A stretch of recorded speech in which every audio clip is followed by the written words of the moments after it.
All right, Shalom. First and foremost, want to give all honor, praises, and glory to Yahweh, Ba'ashem, Yahweh Shai, Ba'ashem, Rachahak, Radash. Double honors due to the apostles, the elders of Great Millstone, who rule well. Peace, love, salutations, and blessings to the Lord's elect out there. This is the brother Yeshaya, part of Men of Valor, South Carolina. And this lesson is going to be entitled Arise Ye and Eat. Somewhat like an in-depth look or, another look at the vision that Peter had, okay? That Yahweh Shai was orchestrating, right? And I'm gonna start at the top because reading about Cornelius really drives the point home because the whole premise or the whole object around Yahweh Shai showing Peter that vision is for him to break out of that way of thinking that he was that he had adopted pretty much. Well, not adopted because like I'm gonna get into the scriptures, man. I can explain it better. All right, with the scriptures. So without further ado, let's go to the book of Acts, chapter 10, and I'm gonna read a little bit about Cornelius, and then I'm gonna jump down. All right.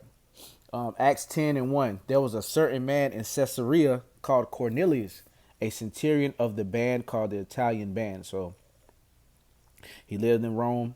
Okay, and he was actually an officer in the Roman army. Okay. Centurion, a devout man, and one that feared the Most High with all his house, which gave much alms to the people and prayed to Yahweh, Bashem, Yahushua always. So there you go. All right, so that's how you know that he was a Israelite right there, because the Lord would not describe a heathen in the manner that he just described Cornelius. All right, so we're reading down to the point, to the actual um, to the actual account of Peter having that vision and the meaning of it. This is the book of Acts, chapter 10 and verse 10. And he became very hungry and would have eaten, but while they made ready, he fell into a trance and saw heaven open and a curtain in a certain vessel descending unto him, as it had been a great sheet knit at the four corners and let down to the earth. So this is representative of the whole earth, right? The As it's going to get into the Gentiles, okay, the Israelites that are spread around the four corners of the earth, and this is future because they were on one side of the earth, but we also had at this time we had the Northern Kingdom over in the Americas. So, it could very well mean the four corners then, but right now that's basically the whole fruition of it is right now in this current day that we're in, this current time. All right, so Acts 10 and 11, and saw heaven open and a certain vessel descending unto him, and it had been a great sheet, as it had been a great sheet, knit at the four corners and let down to the earth, wherein were all manner of four-footed beasts of the earth, and wild beasts, and creeping things, and fowls of the air. And there came a voice to him, Rise, Peter, kill and eat. So this voice, Yahweh Shai was talking to Peter, and it said, Arise ye and eat. But Peter said, Not so, Lord, for I have never eaten anything that is common or unclean. So where I'm going with this is that basically you will ask, okay, will the Lord ask Peter to do something that is unlawful, right? Even if it's for, a vision's sake or a lesson's sake. And I would say no. All right. The deeper meaning into this is the word being likened unto food. Okay. And him killing is letting go of that concept of what he thought as concerning the circumcision and the uncircumcision. Right.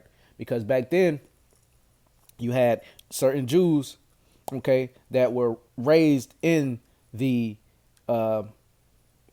customs of us being an Israelite, and they never departed from it. But then you had certain ones that they knew were Israelites, okay, and they themselves knew they were Israelites, but they gravitated toward the Gentile state of mind, okay, being Hellenist or Hellen, right? So, but Peter said, Not so, Lord, for I have not eaten anything that is common or unclean. And the voice spake unto him again the second time, what the Most High have cleansed, that call not thou common. This was thrice, and the vessel received up again into heaven. So what Yahushua was saying was basically, okay, what what Yahweh Bashem, Yahweh Shai, the Gentiles that are part of the elect that are gonna come out of those Gentile state of mind, right? From the four corners of the earth, you cannot look down upon them because they're not clean yet, right? So that's the vision that Peter saw. That instead of unclean animals and everything like that, that was the representation of an unclean people, right? So let's go to the book of James because, and I'm gonna bring this out to basically back my point of the Lord not tempting him to do anything that is unlawful, and he had another meaning to it. James 1:13. Let no man say when he is tempted, I am tempted of the Most High. And for God cannot be tempted with evil, neither tempteth he any man. So there you go. So the Lord, when he was showing his vision to him, he wasn't tempting Peter to eat anything that was unclean. This was basically parabolic and symbolic of the Gentiles waking up and coming back into the fold. Okay.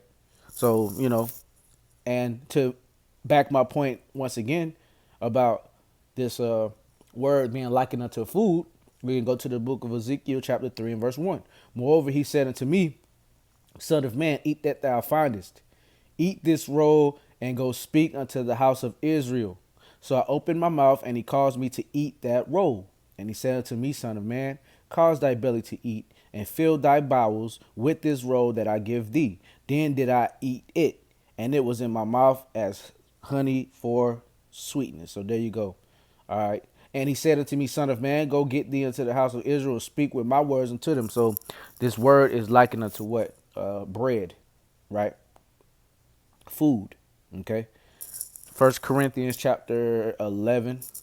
And those unclean things to eat was representative of Gentiles, in their state of mind currently before the Lord actually, cleansed them up or woken them to the fact that they're actual Israelites. And that could be representative of us because we were all in a state of mind at one point in time thinking that we were American or black or nigga. So, hey, very deep stuff. 1 Corinthians chapter 11 and let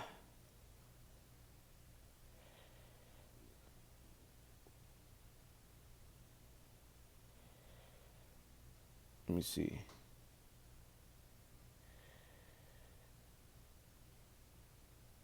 Now this is going into something else. Yeah, all right. Let's 1 Corinthians 11:23. For I have received of the Lord that which also I delivered unto you, that the Lord Yahushua, the same night in which he was betrayed, took bread, and when he had given thanks, he brake it and said, "Take it. This is my body, which is broken for you. This do in remembrance of me." So it was going into the Passover, which we are coming into the Passover, but the Lord's basically the word or the bread is likened unto Yahushua's flesh. Okay, it's let's see, John 6 and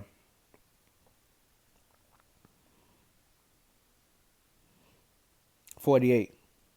I am the bread of life. Your fathers did eat manna in the wilderness and are dead. This is the bread which cometh down from heaven, that a man may eat thereof and not die.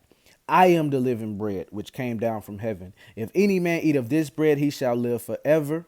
And the bread that I will give is my flesh, which I will give for the life of the world. So what? And that goes and ties into Yahushua. He came in the likeness of flesh, but the word he was made. The word was made flesh, right?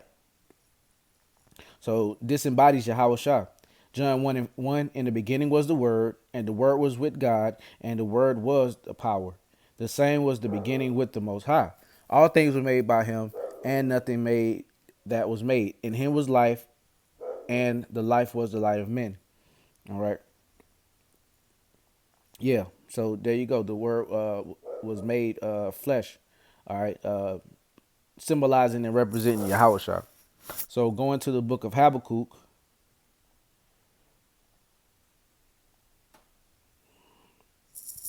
chapter 1 and verse 5, getting into the meaning of the vision. Habakkuk 1, behold ye among the heathen, and regard and wonder marvelously, for I will work a work in your days which ye will not believe, though it be told you.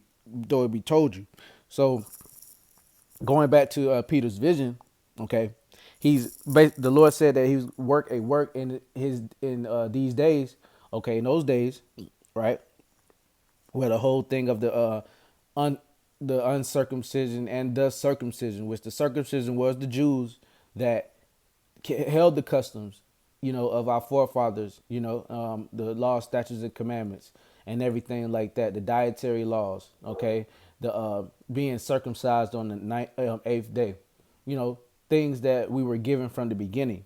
But then you had certain Israelites that broke off and went into a state of Hellenism, all right, being Gentiles and being looked at as Gentiles, even though they are Israelites through the blood. Okay, even though they are of the stock of Abraham, Isaac, and Jacob. Right. So, yeah. So that's the division. Okay, and Peter was staunchly against it. You know, because hey, he was zealous for the Lord. Okay, he was like, hey, these heathen. Okay, they have tattoos and they're eating unclean foods. Why are they to sit with us, right? But that's the spirit of the Lord. That's just how the Lord had things worked out because this is His movie, right? His ways are above our ways. Galatians 2 and verse 11, but when Peter was come to Antioch, I withstood him to the face because he was to be blamed. For before the certain came from James, he did eat with the Gentiles. But when they were come, he withdrew and separated himself, fearing them which were of the circumcision. So there you go. This is the NLT. When he first arrived, he ate with the Gentile Christians who were not circumcised. But afterward, when some friends of James came, Peter wouldn't eat with the Gentiles no more anymore. He was afraid of criticism from these people who insisted on the necessity of circumcision. So Peter, he switched up and he was ashamed that James and the other apostles would call him out, right, for sitting down with the uncircumcised, all right, of them of the uncircumcision, all right, Gentiles, all right, in the flesh. 13, and the other Jews dissembled likewise with him, insomuch that Barnabas also was carried away with the dissimulation. But when I saw that they walked not uprightly according to the truth of the gospel, I said unto Peter before them all, if thou being a Jew livest after the manner of Gentiles, and not as do the Jews, why compellest thou the Gentiles to live as do the Jews? Dang. So 14 NLT. Galatians 2 and 14, when I saw that they were not following the truth of the gospel message, I said to Peter in front of all the others, since you, a Jew by birth, have discarded the Jewish laws and are living like a Gentile, why are you now trying to make these Gentiles follow the Jewish traditions? So he said, hey, don't be a hypocrite now. Paul was telling, verse 15, we who are Jews by nature and not sinners of the Gentiles, knowing that a man is not justified by the works of the law, but by the faith of Yahweh Shah HaMashiach. So that was basically how the process started of transitioning the Gentiles back into the customs, all right, back into being circumcised, right, and moreover, sometimes actually, moreover, required an actual physical circumcision for the men. But this is all spiritual thing, and I'm gonna keep it on the spiritual level, right? But that does tie in as well because that is part of the laws, right? Knowing that a man, Slakia, let me see. Yeah, so they wasn't, getting down on the Gentiles and telling them, hey, you gotta stop what you're doing now, follow the law, statutes, and commandments, right? Yeah, basically was leading them into Yahweh Shai. And then through the faith and belief in Yahweh Shai, then those other things come like the law, because you have faith in Yahweh Shai, and then you'll be like, and that's exactly true for us. This is the same process that we went through waking up over here in the Americas. Even we have believed in Yahweh Shai Mashiach that we might be justified through the faith of Hamashiach. And not by the works of the law, for by the works of the law shall no flesh be justified. And that's how the law was set up to be. Okay, the law was our school teacher, a schoolmaster, all right, to lead us to Yahushua. Verse 17, but if while we seek to be justified by Hamashiach Yahushua, we ourselves also are found sinners, is therefore Hamashiach Yahushua the minister of sin? God forbid. For I build again the things which I destroyed, I make myself a transgressor. For I through the law am dead to the law, that I might live unto the Most High. Um, yeah. So basically, Paul was getting on Peter, okay, and basically breaking down the new song to him. Okay, breaking down part of the new song to him, or you know, the uncircumcision and the circumcision. All right, and the grafting in of the olive tree. You know, Galatians 11. I mean, it's like Romans 11. I say then, have Yahweh Bashem Yahushua cast away his people? The Most High forbid, for I am also an Israelite, of the seed of Abraham, of the tribe of Benjamin. The Most High have not cast away his people which he foreknew. What ye know not that the scripture saith of Elias, how he maketh intercession to the Most High against Israel, saying, let's see, yep. Verse 11, I say then, have they stumbled that they should fall? The Most High forbid. But rather, through their fall, salvation is coming to the Gentiles for to provoke them to jealousy. Okay? So that's what the Lord did. He said in the book of Deuteronomy that he will provoke them to jealousy by a people that's not a people. Basically, what Peter was an example of, man. All right. Deuteronomy 32 and 21. They have moved me to jealousy with that which is not the Most High or power. So because we did that to Yahweh Bashem Yahweh by worshiping idols, he in return said that okay, it's gonna come a time where your people or your fellow Israelites are gonna be in a Hellenistic state of mind. Okay, but I'm still gonna have mercy on them. But you're gonna have a godly jealousy because you were the ones that were of the circumcision, if that makes sense. Deuteronomy 32 and 21, they have moved me to jealousy with that which is not the Most High. They have provoked me to anger with their vanities, and I will move them to jealousy with those which are not a people. I will provoke them to anger with a foolish nation. So there you go. In the NLT it reads, they have roused my jealousy by worshiping things that are not the Most High. They have provoked my anger with their useless idols. Now I will rouse their jealousy through people who are not even a people. I will provoke their anger through the foolish Gentiles. And that's what the Lord did, man. Okay, that's what the Lord did. So just to bring this one up, okay, Isaiah 14 and 1. For the Lord will have mercy on Jacob and will yet choose Israel, set them in their own land. And the stranger shall be joined to them, and they shall cleave to the house of Jacob. All right. So there you go. That's talking about what people that the Gentiles. Okay, the Lord is going to basically get the elect and sift the elect throughout all the nations which they were scattered. Like, we read at the beginning. Right. I just wanted to bring that up. And I'm going to end it with this one because Peter, and this is the book of Peter, showing you that he, Yahushua put it in his mind to accept what the Lord was trying to portray to him. This is the book of 1 Peter chapter 2 and verse 10, which in time past were not a people, right? But are now the people of the Most High, which had not obtained mercy, but now have obtained mercy. So there you go. Okay. Dearly beloved, I beseech you as strangers and pilgrims, abstain from fleshly lusts which war against the soul, having your conversation honest amongst the Gentiles, that whereas they speak against you as evildoers, they may by your good works which they shall behold glorify Yahweh Bashem Yahushua in the day of visitation. So there you go. The point was in verse 10 to 12, but moreover verse 10. Okay.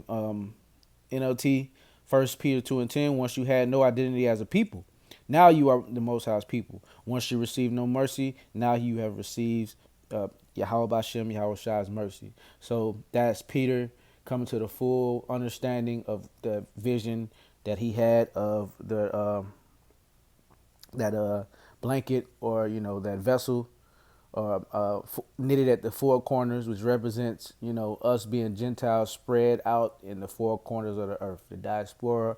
Um, Deuteronomy 28, around verse, I think it's like 32, where the Lord's going to spread us, throughout the four corners, man, and confuse us, right? But it's actually a blessing because, hey, if the Lord had it to where you could pinpoint every Israelite, we probably wouldn't be here today. So everything works out through the spirit and power of Yahweh, Ba'ashem, Yahweh Shah. So Lord willing, that was edifying. I want to give all honor, praises, and glory to Yahweh, Ba'ashem, Yahweh Shah, Ba'ashem, Ruach HaKodash. Put the spirit on me to do this lesson. All right. Double honors to the apostles, to the elders of Great Millstone. Peace, love, salutations, and blessings to the Lord's elect. And until next time, shalom.